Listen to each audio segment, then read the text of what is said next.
एक बात बड़ी विचार करने की है, वैकुंठ कहते किसे हैं?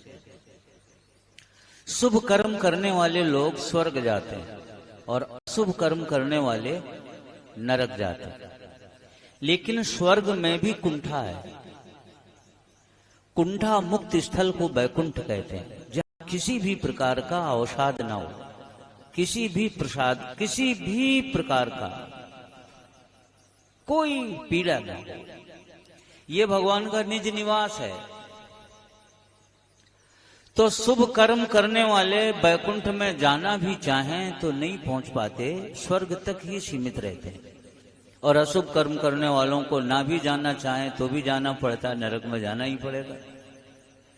खाली जगह अगर है तो वैकुंठ, वहां जाने की जो पात्रता रखते हैं, जो काबिलियत रखते हैं, वे साफ कह देते हैं हमें वैकुंठ नहीं जाना चाहिए।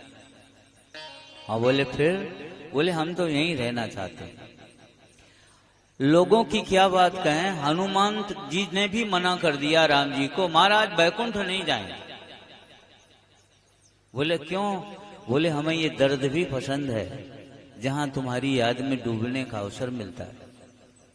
तुम्हारा दिया हुआ सुख, तुम्हारा दिया हुआ दुख, तुम्हारा दिया हुआ कार्य ही हमारे लिए वैकुंठ है। हमें अभ्यास हो गया यहाँ रहने का, अब हम नहीं जाएंगे। फिर यहाँ रहोगे कैसे? बोले जहाँ कथा होती वहां रहेंगे, जहाँ भजन होता वहां रहेंगे।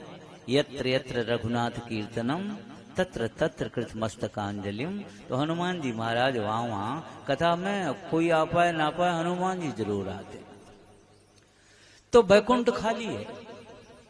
भगवान के मन में एक दर्द है कि जिनके लिए हमने अपना निज निवास रखा है, वे मेरे हृदय जैसे क्षीर सागर में विश्राम पाने के योग हमारे भक्त यहाँ नहीं आते।